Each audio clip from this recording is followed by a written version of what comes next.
Alrighty, let's take a look at this question. So we're given the volume of a pyramid, also told that it has a square base.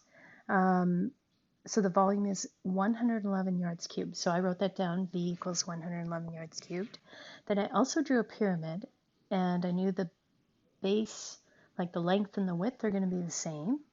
And then they tell us that the length of the base is 6 yards. So both the length and width are going to be 6 yards. So I put that on there. Now, they're asking for the slant of the pyramid in feet, which I drew on there as the red line.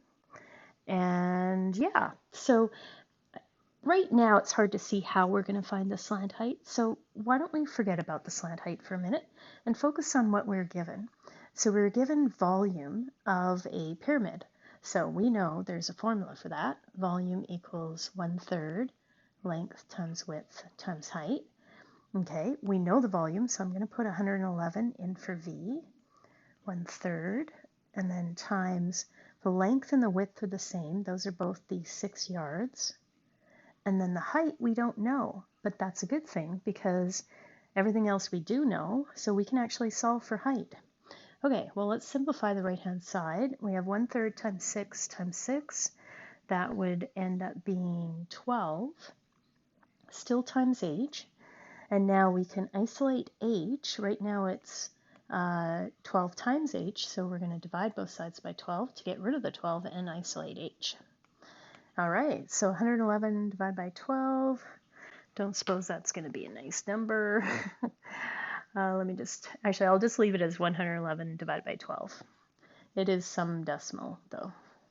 All right, so we have the height. Now we're going to have to focus in on a right triangle because if we have the height, but we want the slant height, which is that red line, we've got basically a right angle triangle. We've got our height of 111 over 12.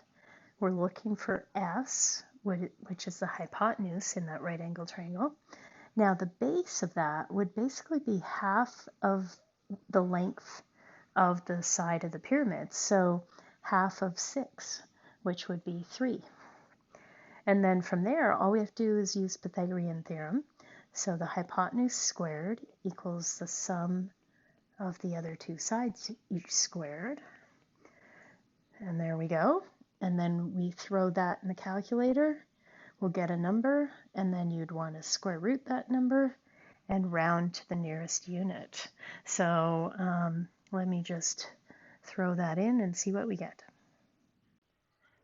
All right, that looks like our S value is going to be 9.724 yada yada, but check the question. The slant of the pyramid in, oh, tricky.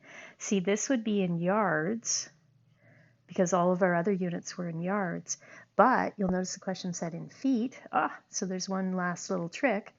9.724 yards, we have to convert that to feet. So we know that 1 yard, put that on the bottom so it cancels with the yards on top, is equal to 3 feet. So we need to multiply that by 3. And we would get 29.172 yada yada yada.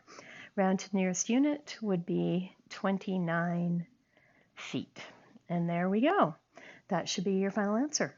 All right, hope that helped.